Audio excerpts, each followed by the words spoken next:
Ok, estamos viendo Apocalipsis 2, estamos siguiendo.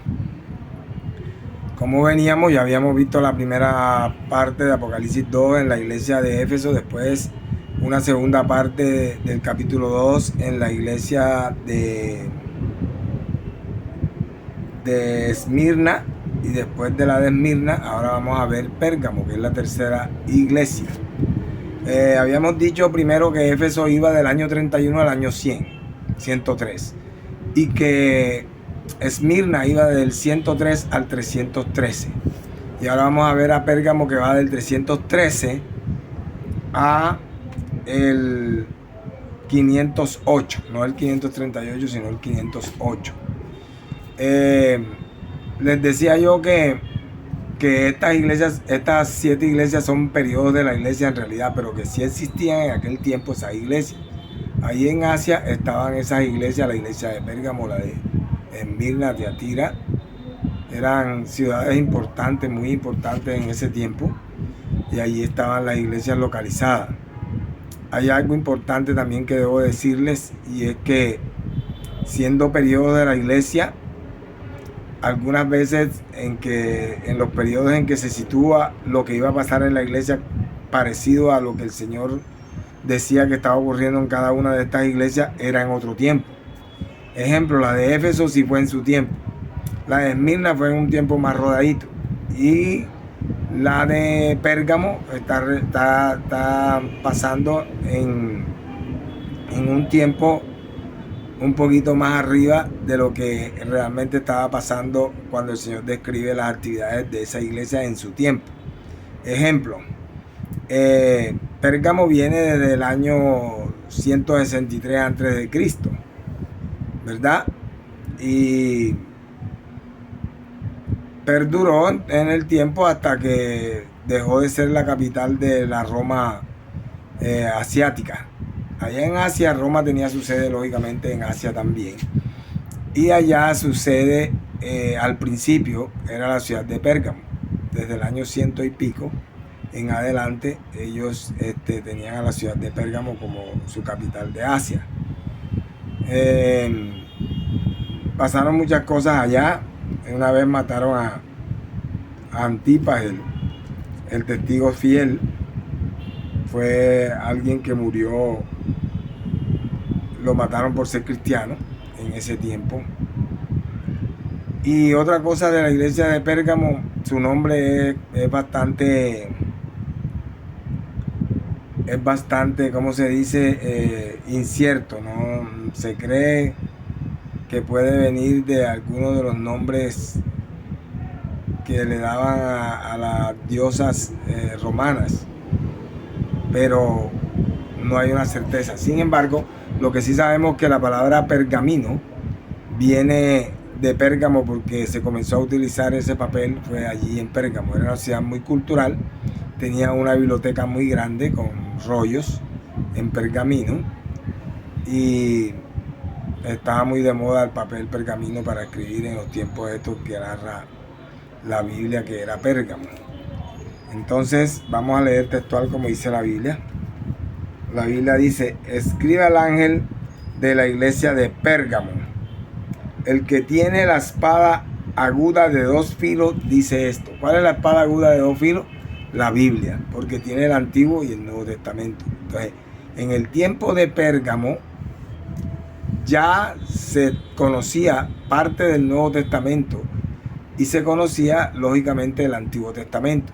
Entonces la Biblia ahora tenía los escritos de 2 testamentos, del Antiguo Testamento y del Nuevo Testamento. No estaba completo el Nuevo Testamento, pero sí estaba muy avanzado ya con los escritos de los apóstoles, y algunos de esos escritos se encontraron ahí en la iglesia, en la biblioteca que funcionaba en Pérgamo. Dice así el Señor en el versículo 13 de Apocalipsis 2: conozco que habitas donde está el trono de Satanás. Con todo eso permanece fiel a mí, a mi nombre. No han negado mi fe, ni aun en los días en que Antipas, mi testigo fiel, fue muerto entre vosotros, donde mora Satanás. ¿Por qué dice que en Pérgamo mora Satanás? Porque allí se concentraban muchos cultos a la diosa Roma, que la diosa Roma era una personificación que se hacía del imperio. Y fue el emperador Diocleciano el que impuso este culto a Roma, al emperador. Y entonces, al momento en que se coloca un culto a un emperador, pues quien toma la rienda de ese culto es Satanás, lógicamente. Porque cuando no adoras a Dios, adoras al enemigo. Entonces, esto quiere decir que al referirse al trono de Satanás es porque allí se había comenzado el emperador Diocleciano, que había hecho de esa su sede. Él hacía un culto al emperador, hacía que la gente adorara al emperador, que era él mismo. Entonces, aquí dice, conozco que habitas donde está la silla de Satanás, y con todo permanece fiel a mi nombre, porque con todo que había que arrodillarse, los cristianos no se arrodillaban y hasta lo mataban. Cuando Plinio le escribió a Diocleciano, le dijo: me asombra que los cristianos prefieren morir antes que negar su fe. Si tuviéramos más gente como esta en Roma, le dijo. Ok, entonces dice en el 14: pero tengo unas pocas cosas contra ti, que tienes a algunos que sostienen la doctrina de Balaán, que enseñó a Balac a incitar a los israelitas a comer cosas sacrificadas a los ídolos y a cometer fornicación.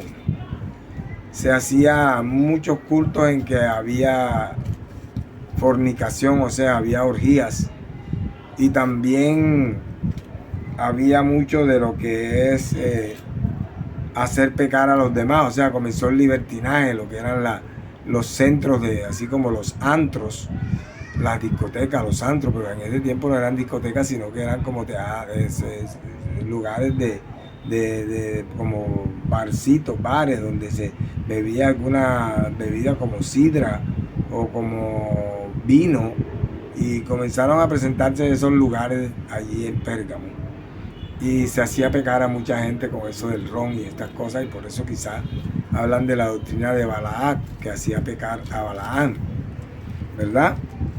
¿Se acuerdan de Balaán, que fue el que la burra le habló? Bueno, así mismo era acá, había mucha provocación al Señor a través de hacer pecar a otros. El 15 dice: también tienes a los que sostienen la doctrina de los nicolaitas. Otra vez le digo que esos nicolaitas son de donde después apareció la doctrina de San Nicolás, que era a regalarle a los niños como el niño Dios. Igual que el niño Dios era la doctrina que venía de Tamuz. Tamuz hacía llamar el niño Dios, o lo llamaron el niño Dios. Él no supo mucho porque él estaba niño cuando murió. Entonces él era el niño Dios que ponía regalos. Bueno, San Nicolás, que pone regalos acá en el futuro, lo hizo porque allá en el pasado había un Nicus, no me acuerdo bien el nombre, pero de ahí se desprende el nombre de San Nicolás. Él hacía también eso de regalar, de hacer regalos a los niños y todas estas cosas, y hacer unas novenarias que realmente era adorar a Tamuz, pero se disfrazaba con el nombre de Nicolás.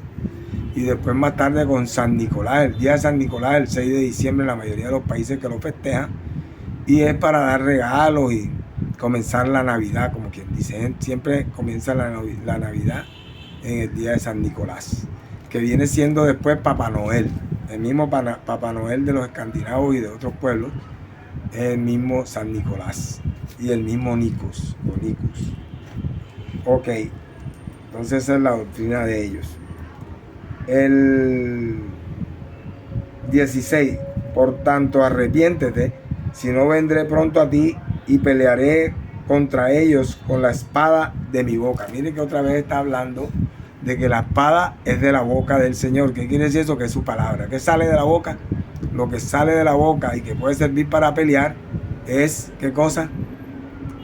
Las palabras. Entonces la palabra de Dios, ya convertida en dos filos, el Antiguo y el Nuevo Testamento, ya una parte grande del Nuevo Testamento, esa era la espada de dos filos que iba a usarse, según decía aquí el testigo fiel, ¿verdad? Bueno, entonces dice, ¿cuándo la iba a usar? Cuando alguien no se arrepintiera, venía y pelearía con él con la espada de dos filos de su boca. Ok, el que tiene oído, oiga lo que el Espíritu dice a la iglesia. Al que venciere, le daré del maná escondido.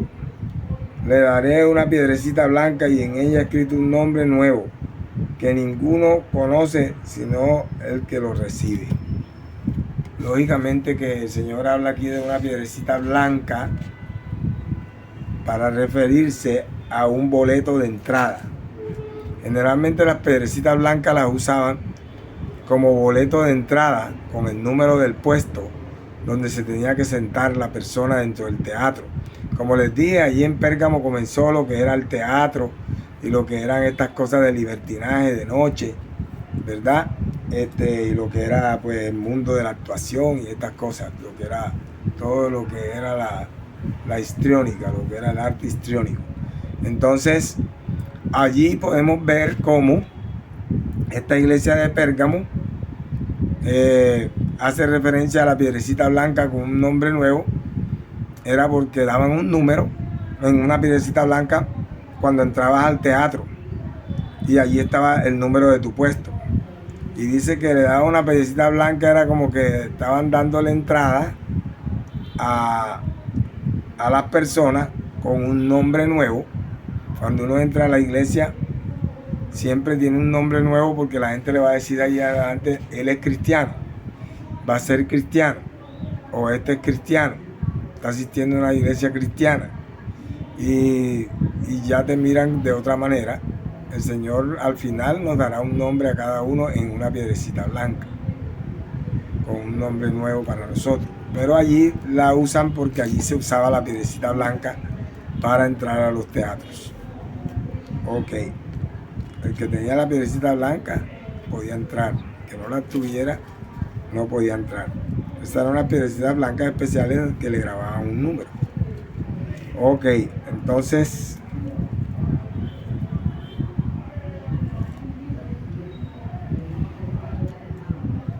hasta ahí hemos estudiado entonces la iglesia de Pérgamo, ¿verdad? Es la iglesia 4. Ahora comparémosla con la iglesia esta es la iglesia número 3, perdón, es la iglesia número 3. Esta iglesia vamos a compararla con el tercer sello para ver qué pasa. Ya leímos lo que era, bueno, ahora la vamos a comparar con el tercer sello. Aquí dice, cuando el Cordero abrió el tercer sello, miren que es el Cordero quien abre el sello, no dicen que es Jesús quien está abriendo el sello. Porque cuando hablan del Cordero, están hablando del reino, del reinado de Él. Y cuando hablan de Jesús y dicen Jesús, están hablando del sacerdocio de Él. Recuerden lo que les dije, que Él era rey y sacerdote en el lugar santo. Que su periodo del lugar santo va del año 31 cuando sube al año 1843, casi 44. ¿Verdad? Allí en ese tiempo, ya casi llegando a 1844. Del 31 después de Cristo a 1843 después de Cristo, casi en el 44. Ese es el periodo del lugar santo. En ese periodo Jesús iba a ser solamente sacerdote y rey. Después es que se convierte en sumo sacerdote y rey de reyes en 1844 en adelante, cuando pasa al lugar santísimo. Ok, todo esto lo explica Pablo magistralmente en el libro más teológico que hay en la Biblia, y es el libro de Hebreos de Pablo. Ese es un libro que tiene toda la teología, es una cátedra teológica de Pablo. Allí está el misterio por el cual Jesús pasa del lugar santo al lugar santísimo y cuál es la labor que realiza. Ok, eso lo vamos a ver más adelante, así que no se desesperen. Lo importante es que estamos hablando de que vamos a comparar aquella iglesia que ya vimos, que es la de Pérgamo, que es la tercera, con el tercer sello. A ver si es verdad que van de la mano los periodos. Dice, cuando el Cordero, vamos a prender la luz aquí un momentico para que podamos tener más luz. Bueno, dice,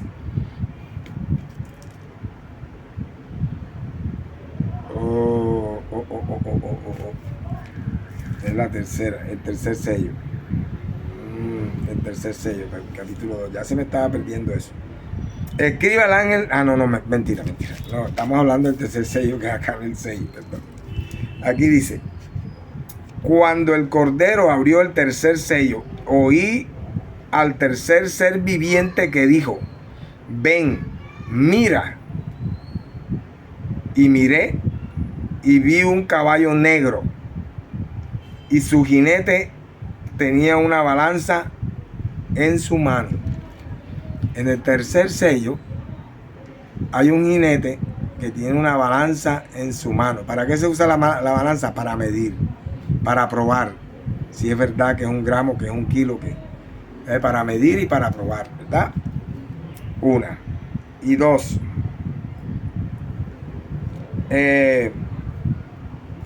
un caballo negro. Recuerden que el caballo era negro y un jinete tenía una balanza en su mano. Y oí como una voz oí como una voz en medio de los cuatro seres vivientes que decía, 1 litro de trigo por 1 denario y 3 litros de cebada por 1 denario, pero no dañéis el vino ni el aceite. Pero no dañéis el vino ni el aceite. Ok, en la iglesia de Pérgamo había un despertar cultural. Y se estaba despertando la cultura.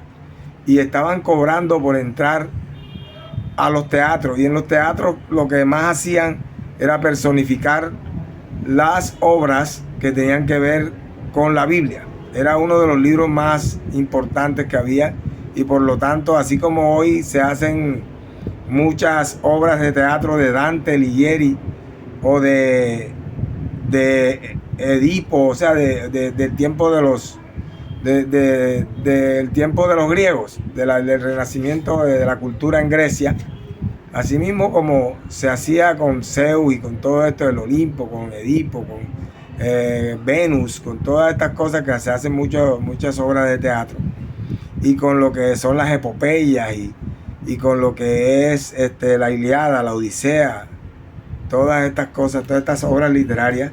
Asimismo también se hacía de la Biblia, pero se cobraba por hacer las obras de teatro de la Biblia, que no eran más que contar la historia de la Biblia en forma dramática. Entonces allí se comenzó a cobrar, y por eso que aquí dice 2 libras, ¿dónde es que dice? En el tercer sello, aquí. Y oí como una voz en medio de los 4 seres vivientes que decía, 1 litro de trigo por 1 denario y 3 litros de cebada por 1 denario, pero no dañéis el vino ni el aceite. ¿A qué se refiere cuando dice el vino y el aceite? Es que no le cambien el sentido a la palabra de Dios.